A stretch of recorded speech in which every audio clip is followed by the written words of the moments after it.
Hello दोस्तों, नमस्कार। मैं हूं प्रेम प्रकाश। तो आज के एक नए जीएस विद प्रेम के यूट्यूब चैनल में आप सभी का स्वागत है। तो आईसीटी रिवीजन सीरीज़ की एक नई वीडियो में आप सभी का स्वागत है। जी हां, भारतीय संविधान एवं राज्य व्यवस्था की आज ये तीसरी क्लास है और आज हम आप लोगों के बीच में फिर से एक नई क्लास लेकर हाजिर हूँ। तो चलिए, आज हम शुरुआत करेंगे संसद के अंग से और संसद से शुरुआत करेंगे। तो चलिए, आप फटाफट हम लोग हमारे इस क्लास से जुड़ जाइए और अगर क्लास अच्छी लग रही है तो लोगों को शेयर करें और सब्सक्राइब करना ना भूलें। तो चलिए शुरुआत करते हैं संसद के अंग। जी हाँ, संसद के अंगों की बात करेंगे तो इसमें राज्यसभा जो कि उच्च सदन होता है, लोकसभा जो कि निम्न सदन और राष्ट्रपति, इन तीनों को मिला के ही संसद बनता है। जी हाँ, जब कोई आपसे पूछे कि संसद किसे कहते हैं तो आप वहाँ पर राज्यसभा, लोकसभा और राष्ट्रपति को शामिल करके ही संसद कह सकते हैं, क्योंकि बहुत लोग तो राज्यसभा, लोकसभा के बारे में जानते हैं लेकिन राष्ट्रपति के बारे में नहीं पता है। लेकिन यहाँ पर एक बात आपको याद रखना बहुत जरूरी है कि राष्ट्रपति को मिलाकर ये संसद बनता है। तो इसमें राज्यसभा जो है उच्च सदन है, कभी भंग नहीं होती है। लोकसभा जो है निम्न सदन कहलाता है, ये भंग होती है हर 5 साल पे। और राष्ट्रपति जो है इसका एक अंग होता है, तो इसे आप लोग याद रखेंगे। अब हम देखेंगे यहाँ पर राज्यसभा के बारे में पढ़ेंगे। जी हाँ, राज्यसभा जो कि अनुच्छेद 80 के अनुसार है।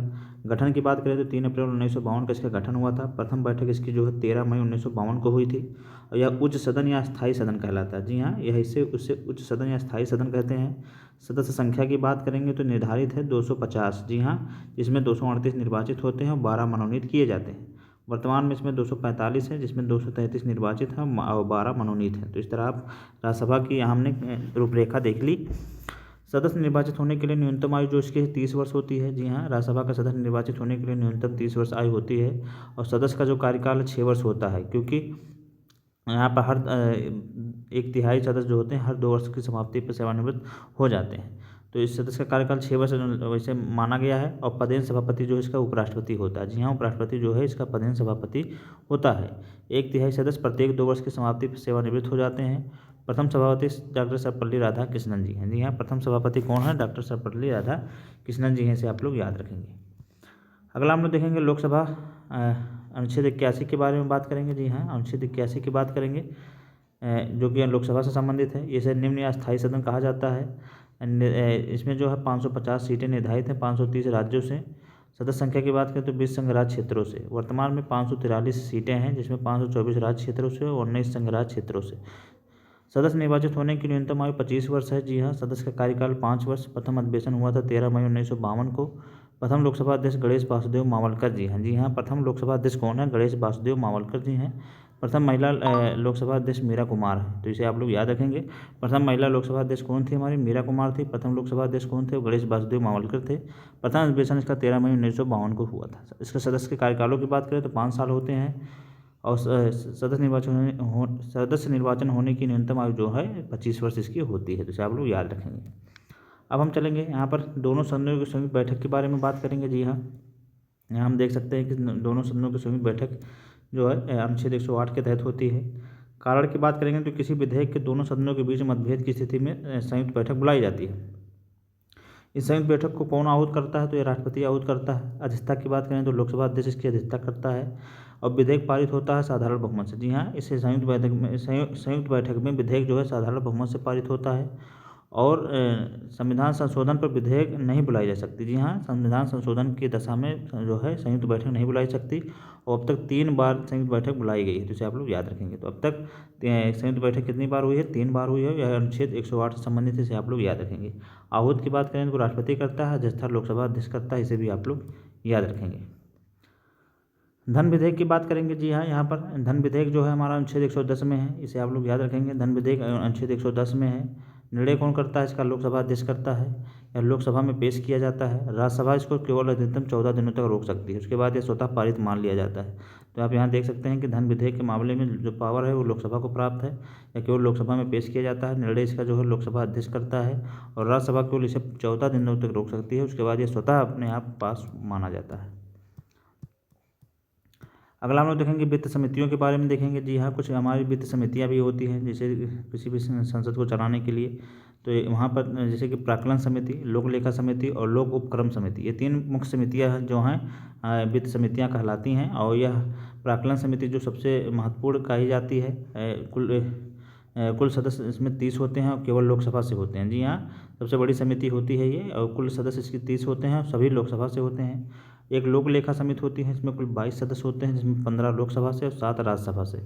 एक लोक उपक्रम समिति होती है, इसमें भी 22 सदस्य होते हैं, 15 लोकसभा से और 7 राज्यसभा से। तो यहाँ आप देख सकते हैं कि प्राक्कलन समिति जो सबसे बड़ी समिति होती है, 1900 इसमें कुल टोटल 30 सदस्य होते हैं और सभी लोकसभा से होते हैं। लोक लेखा समिति जो है इसमें कुल 22 होते हैं और लोक उपक्रम समिति में भी 22 होते हैं, इसमें 15-7 लोकसभा और क्रमशः राज्यसभा से होते हैं। अब हम यहाँ देखेंगे न्यायपालिका की बात करेंगे तो एकीकृत न्याय प्रणाली यहाँ पर हमारे यहाँ स्थित है, जो कि सर्वोच्च न्यायालय सबसे ऊपर है, उसके बाद उच्च न्यायालय, फिर अधीनस्थ न्यायालय होते हैं। तो यहाँ आप देख सकते हैं कि एकीकृत न्याय प्रणाली यहाँ पर व्यवस्था ली गई है। अब हम देखेंगे यहाँ पर उच्चतम सर्वोच्च न्यायालय के बारे में पढ़ेंगे। जी हाँ, यहाँ उसके बारे में थोड़ा हम लोग पढ़ेंगे। तो यहाँ देखते हैं कि सर्वोच्च न्यायालय जो है अनुच्छेद 124 के तहत गठन की बात करें तो 26 जनवरी को इसका गठन हुआ था। तो यहाँ हम देख सकते हैं कि उच्चतम न्यायालय जो अनुच्छेद 124 के तहत है और इसका गठन जो है 26 जनवरी 1950 को। न्यायाधीशों की कुल संख्या 34 है और 33 इसमें न्यायाधीश, एक मुख्य न्यायाधीश। जी हाँ, इस समय वर्तमान में सुप्रीम कोर्ट में जो न्यायाधीशों की संख्या है कुल 34 है, जिसमें 33 न्यायाधीश, एक मुख्य न्यायाधीश होता है। न्यायाधीशों की सेवानिवृत्ति की उम्र जो है 65 वर्ष रखी गई है। न्यायाधीश नियुक्त होने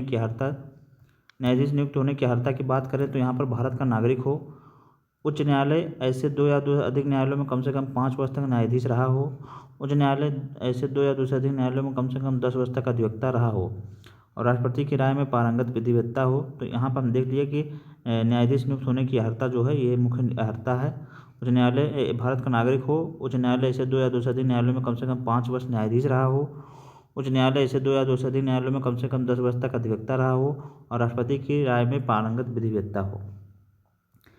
न्यायाधीश की नियुक्ति की बात की जाए तो राष्ट्रपति द्वारा कॉलेजियम की सिफारिश भी की जाती है। कॉलेजियम में शामिल होते हैं भारत के मुख्य न्यायाधीश और उच्चतम न्यायालय के 4 वरिष्ठतम न्यायाधीश शामिल होते हैं।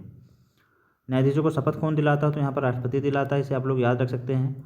न्यायाधीश को हटाया कैसे जाएगा तो यहाँ सिद्ध कदाचार और असमर्थता के आधार पर संसद के प्रत्येक सदन द्वारा उपस्थित एवं मतदान करने वाले सदस्यों के कम से कम 2/3 बहुमत से यहाँ पर न्यायाधीश को हटाया जा सकता है। तो यहाँ हमने देख लिया कि इनको सिद्ध कदाचार और असमर्थता के आधार पर संसद के प्रत्येक सदन द्वारा उपस्थित एवं मतदान करने वाले सदस्यों के कम से कम 2/3 बहुमत से इनको हटाया जा सकता है, जिसे आप लोग याद रखेंगे।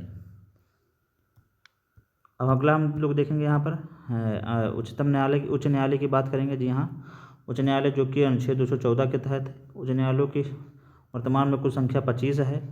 न्यायाधीश की नियुक्ति कौन करता है? राष्ट्रपति करता है कॉलेजियम की सिफारिश पर। न्यायाधीशों को शपथ दिलाता है संबंधित राज्य का राज्यपाल। न्यायाधीश नियुक्त होने की अर्हता की बात करें तो भारत का नागरिक होना चाहिए, भारत के राज्य क्षेत्र में कम से कम 10 वर्ष तक न्यायिक पद धारण कर चुका हो, किसी उच्च न्यायालय या ऐसे 2 अधिक न्यायालयों में लगातार कम से कम 10 साल वकील रहा हो। तो यह आप देख सकते हैं कि ये उच्च न्यायालय की जो अर्हता है। अगला हम लोग देखेंगे कि न्यायाधीशों की सेवानिवृत्ति आयु 62 वर्ष है और न्यायाधीश को हटाया कैसे जाएगा? सिद्ध कदाचार समर्थता के आधार पर संसद के प्रत्येक सदन द्वारा विशेष बहुमत से पारित प्रस्ताव के द्वारा। तो जैसे सुप्रीम कोर्ट के न्यायाधीश को हटाया जाएगा वैसे ही यहाँ पर हाई कोर्ट के न्यायाधीश को भी हटाया जा सकता है, इसे आप लोग याद रखेंगे। अब हम यहाँ राज्यपाल के बारे में पढ़ेंगे। जी हाँ, आज राज्यपाल के बारे में देखेंगे। तो राज्यपाल जो है इसकी नियुक्ति जो है राष्ट्रपति करता है, इसी के पश्चात पर्यंत यह पद धारण करते हैं।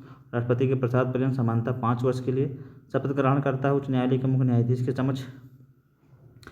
अर्हता की बात करें तो भारत का नागरिक हो, 35 वर्ष की आयु पूर्ण कर चुका है। तो यहाँ हमने राज्यपाल के बारे में पढ़ लिया। अब हम राज्य मंत्रिपरिषद के बारे में देखेंगे। जी हाँ, राज्य मंत्रिपरिषद के बारे में यहाँ पर पढ़ेंगे। तो राज्य मंत्रिपरिषद जो है इसका प्रमुख जो है मुख्यमंत्री होता है। नियुक्ति की बात करें और शपथ प्रदाता की बात करें तो राज्यपाल होता है। कार्यकाल की बात करें तो राज्यपाल के पश्चात पर्यंत यह पद धारण करते हैं।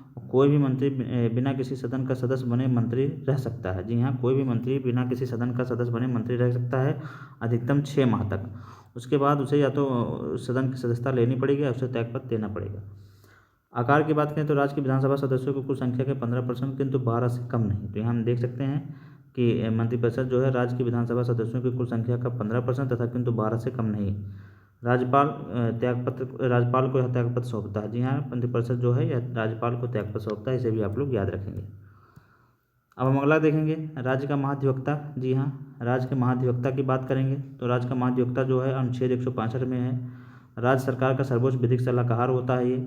इसकी नियुक्ति जो है राज्यपाल करता है और यह राज्यपाल के पश्चात राज्यपाल के प्रसाद पर्यंत पद धारण करता है। तो हमने देख लिया कि राज्य का जो महाधिवक्ता होता है अनुच्छेद 165 के तहत उल्लिखित है और इसकी नियुक्ति जो है राज्यपाल के द्वारा की जाती है और राज्य का सर्वोच्च विधिक सलाहकार होता है। जी हाँ, जैसे केंद्र में आपका क्या होता है, अटॉर्नी जनरल होता है, तो इसी तरह यहाँ पर आप देख सकते हैं कि ये जो है हमारा राज्य का महाधिवक्ता जो होता है 165 के तहत, तो इसे आप लोग याद रखेंगे।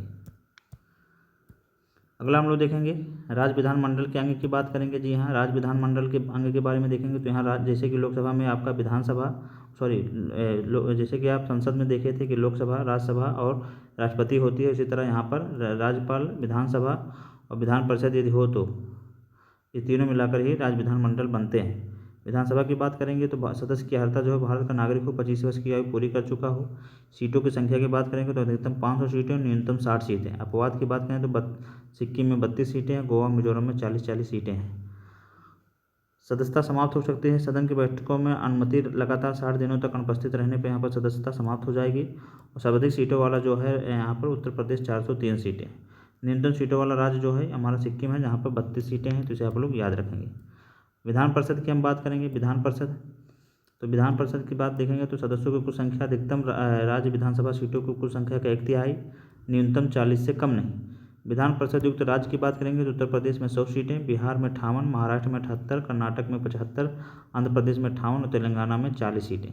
तो ये कुछ जो हमारे राज्य हैं जहाँ पर विधान परिषद युक्त राज्य हैं, जिसमें उत्तर प्रदेश 100, बिहार 58, महाराष्ट्र में 78, कर्नाटक में 75, आंध्र प्रदेश में 58 और तेलंगाना में 40 सीटें हैं। सदस्यों के कार्यकाल की बात करेंगे तो 6 वर्ष सदस्य बनने की अर्हता है, भारत का नागरिक हो, 30 वर्ष की आयु पूरी कर चुका हो। इसे अस्थायी सदन भी कहा जाता है, तो इसे आप लोग याद रखेंगे। तो यहाँ हमने देख लिया, इसे अस्थायी सदन भी कहा जाता है। अब हम यहाँ पे देखेंगे भारत का संविधान संशोधन। जी हाँ, भारत का संशोधन को देखेंगे तो संविधान का संशोधन जो है भाग 20 में है, अनुच्छेद 368 में। महत्वपूर्ण तथ्य के बारे में यहाँ चर्चा करेंगे। तो यहाँ कुछ महत्वपूर्ण तथ्य हैं संशोधन से। तो संविधान संशोधन के किसी भी उपबंध में संशोधन, परिवर्तन, निरसन कर सकती है। संविधान संशोधन विधेयक संसद किसी भी सदन में मंत्री या गैर सरकारी सदस्य द्वारा पुनर्स्थापित किया जा सकता है। संविधान संशोधन विधेयक को प्रत्येक सदन के विशेष बहुमत अर्थात उस सदन से कुल सदस्य संख्या के बहुमत तथा उस सदन में उपस्थित और मत देने वाले सदस्यों के कम से कम 2/3 बहुमत से पारित होना आवश्यक है। संविधान के कुछ उपबंधों में संशोधन के लिए कम से कम आधे राज्यों के विधानमंडल की मंजूरी लेना आवश्यक है, जैसे राष्ट्रपति का निर्वाचन और उसकी प्रक्रिया, केंद्र और राज्य कार्यपालिका की शक्ति का विस्तार, उच्चतम न्यायालय, उच्च न्यायालय, केंद्र और राज्य के मध्य विधायी शक्तियों का विभाजन, जीएसटी परिषद, 7वें अनुसूची, संसद में राज्यों का प्रतिनिधित्व, संविधान संशोधन प्रक्रिया 368। संविधान संशोधन विधेयक को पारित कराने के लिए संयुक्त बैठक नहीं बुलाई जा सकती। संविधान संशोधन विधेयक पर राष्ट्रपति मंजूरी देने के लिए बाध्य है। जी हाँ, संविधान संशोधन विधेयक पर राष्ट्रपति मंजूरी देने के लिए बाध्य है, इसे भी आप लोग याद रखेंगे। तो यहाँ हमने देख लिया कि ये जो हमारे कुछ महत्वपूर्ण फैक्ट्स थे संशोधन से संबंधित, उसके बारे में हमने देख लिया। तो आज की क्लास हम यहीं पर रोकेंगे और अगले क्लास से हम यहाँ पर पंचायत स्थानीय स्वशासन के बारे में पढ़ेंगे और यहाँ से हम पंचायती राज के बारे में देखेंगे। तो आज की क्लास आप लोगों को कैसे लगी, आप लोग हमारे कमेंट बॉक्स में ज़रूर बताएं और क्लास अगर अच्छी लग रही है तो ज़्यादा से ज़्यादा लोगों को शेयर करें। फिर मिलेंगे हम नई वीडियो में, तब तक पढ़ते रहिए, आप लोग स्वस्थ रहिए, मस्त रहिए। नमस्कार, जय हिंद।